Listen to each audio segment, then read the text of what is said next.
Okay, we're finishing off Job today, but we are on a very high note because we're looking at 38 through 42. This is where "and the Lord speaks." And the word there is Yahweh. So, again, like I've said, the chronicler of this, of course, is a Hebrew. And this story was most likely passed down from the time of Abraham now, and then up until Moses. And remember, this is something we have to remember, that the Old Testament was written by and collected by Hebrews who already knew Elohim and El Elyon, who was the God of Melchizedek. But up until the time of of Moses, they didn't know him as Jehovah. So they went back when Moses wrote. He put Jehovah in there for these guys because it was always Jehovah. Except Abraham didn't know his name. That's why Abraham came up with Adonai, because he never really, we can't find where he introduces himself. No, he might have, and it's not recorded here. But there's no evidence of any kind of introduction of "Hi, my name is." But he gave him the name Adonai, which is a beautiful name, by the way. I love that name. It doesn't take away or add to, it just gives a different flavoring about this book. That the story was taken and it was seen as Yahweh. Yahweh accepted being this God. And of course, and the Jews accepted this as Yahweh, Jehovah, working at the time of Abraham. I don't want to spend a lot of time on that, but it makes sense. And we see him going through, "Where were you?" I love this. He comes right out. "Who is that darkest counsel by knowledge?" And I won't go through all of that again, but he's just pounding it out. "Where were you when I did this? Where were you when I did this? And you were this. Tell me if you know." He just comes right out. "Have you entered into the treasures of the snow? And have you seen the treasures of hail?" He talks about all these ethereal things that are off otherworldly, to cause rain on the earth where no man is in the wilderness. That, you will know all this stuff. "Where were you when I did all this stuff?" Who are you to take this little snippet of time and say, "You know me well enough"? Now, Job did.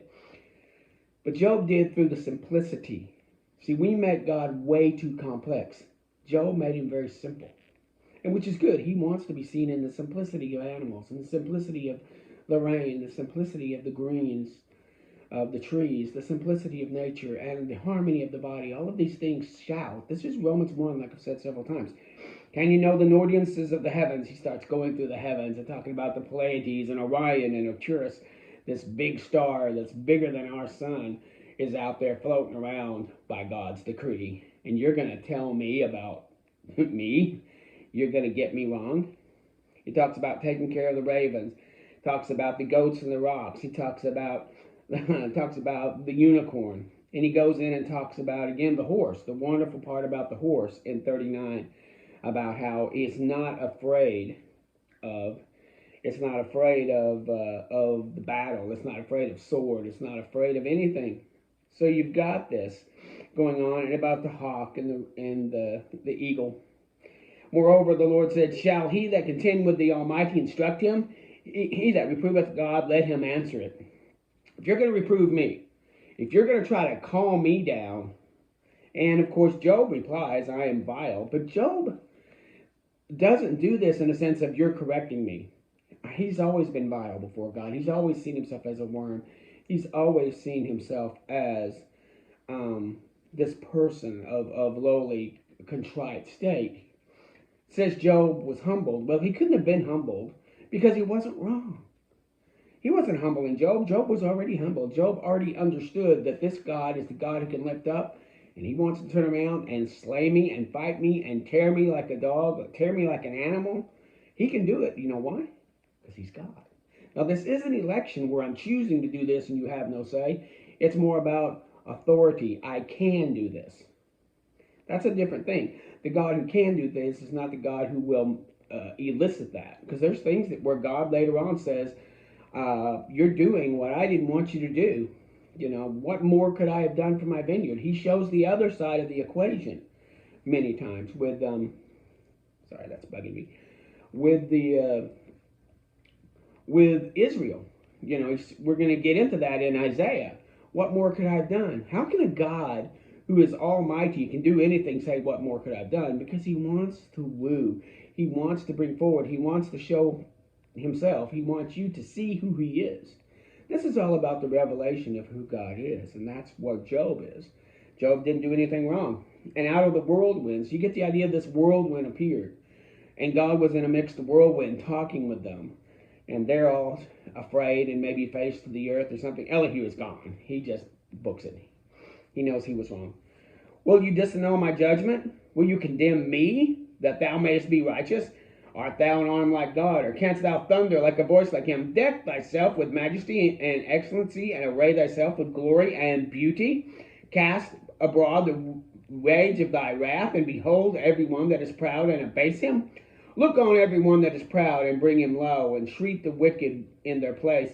Hide them in the dust, and bind their faces together. Can you do all of that? Do you have the might to make people bind to the earth?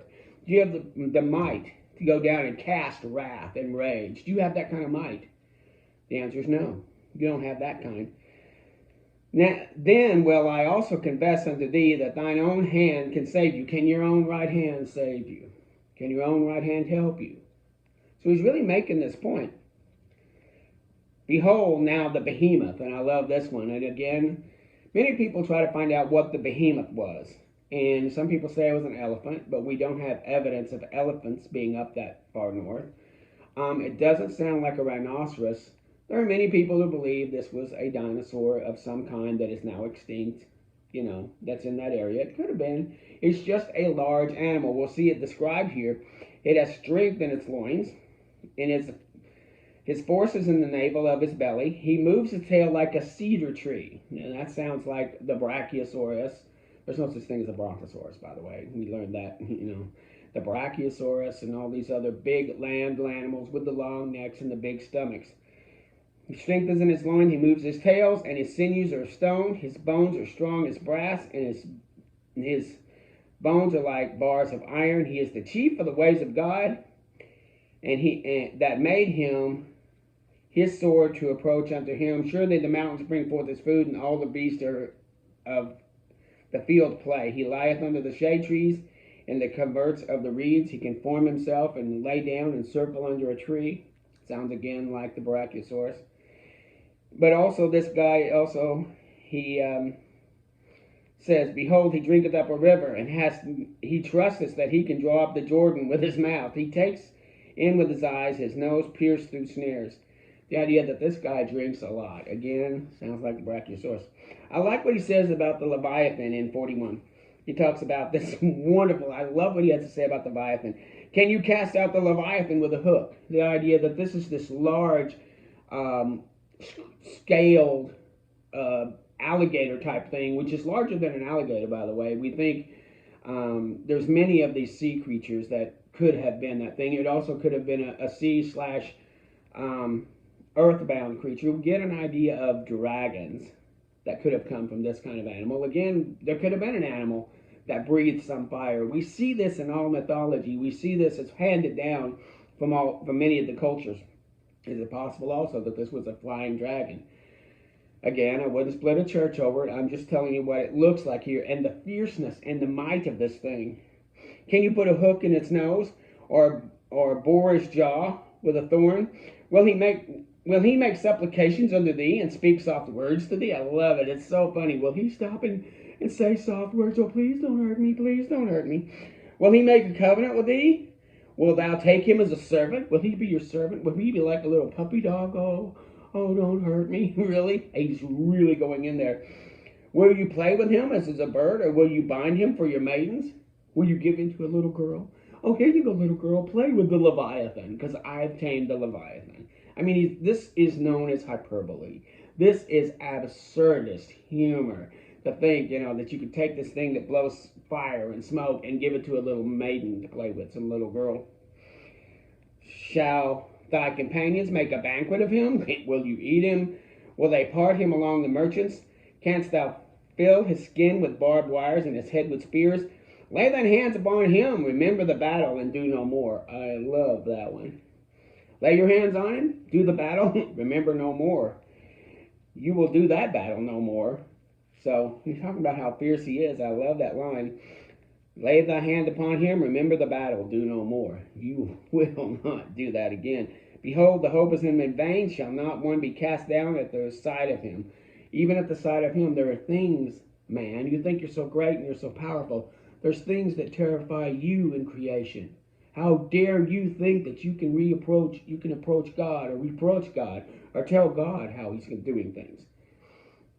So here we have, when it's funny thing, Job wasn't telling God how he did things.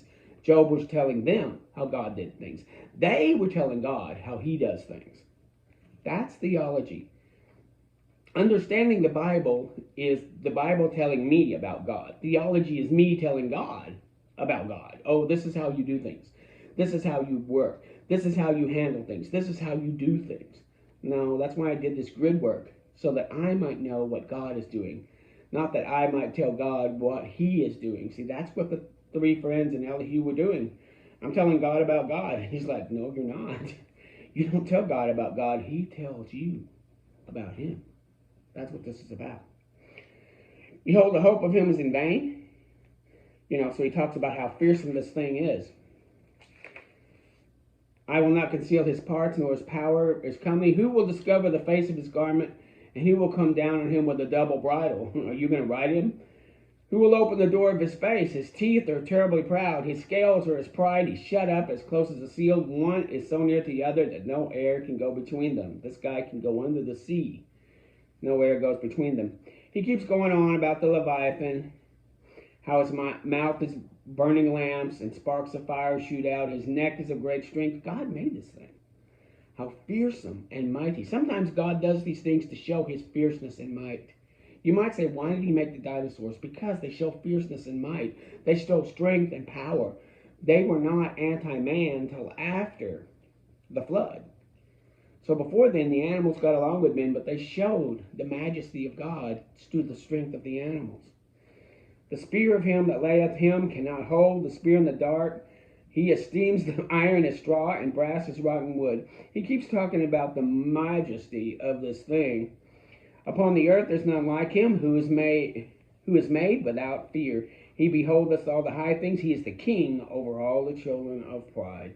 He's talking about this dragon. It's the king of all. If anybody could be prideful, it would be this dragon, because look how fierce he is. And you think you're better than this guy. And the Lord stops there. He just made his point. He doubled and tripled down with all the hyperbole and all the humor, all the absurdism, going on and about this fearsome animal that even they were afraid of. So Job answers and says, I know that thou canst do everything, and that no thought is hidden from thee. Who is that hideth counsel without knowledge? Therefore have I uttered what I understood not, things too wonderful for me that I knew not. See, Job is always learning. He's not saying, I was stupid, I was wrong about you. No, I'm still learning about you. I'm still learning about you. You're revealing more of who you are to my little brain, thank you. That's what he's saying. He's not saying that I didn't know anything. He's saying I'm still learning. These other guys had stopped learning. Many theologians and commentaries stop learning about God. They're reiterating what they already know. They don't want to know more about God here. They've already got it figured out. Now they're going to tell you about God, instead of letting God tell us about him. That's the difference. He goes, therefore I abhor myself and repent. If I've said anything wrong, I repent for not knowing more about you. I want to turn more to know more about you. Repentance doesn't mean you're wrong. Repentance means you're turning more. If I'm doing something and then I find an easier way to do it, I'm repenting by doing it better. If you find a way to do something that's better, that's a shortcut, you're not doing anything wrong, you're just doing it better. And here he is, I'm going to get even better. I'm going to learn more about you. But as for this, the Lord spoke against Eliphaz and his two friends, and he says, you have not spoken of me the thing that is right, as my servant Job. This whole book, again, I'm going to tell you, it's about the words, my servant Job. We make it about, it's about, hard times and hard things happening to people, and, why do bad things happen to good people? That's not what the book is about. Job got on the radar of Satan. God put him there because he was his servant. If you're not his servant, the deal's off. He's not going to lift you up. But here he's lifting Job up, because my servant had. Therefore, take yourself 7 bullocks and offer for yourself burnt offerings, and my servant Job shall pray for you. For him I will accept, lest I deal with you after your folly. He's doubling down. You will go and find 7 bullocks, and you will come, and you will sit and have Job offer those to me, or I will deal with you. I will come down. This is a warning to these guys, and hopefully they listen. So it says Eliphaz and Bildad and Shulamite and Zophar went and did according to what the Lord commanded.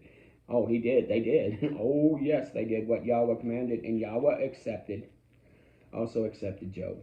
I think Job did a burnt offering for himself. He admitted that he's a sinner, that he needed to be covered by that. He did it for his children just in case.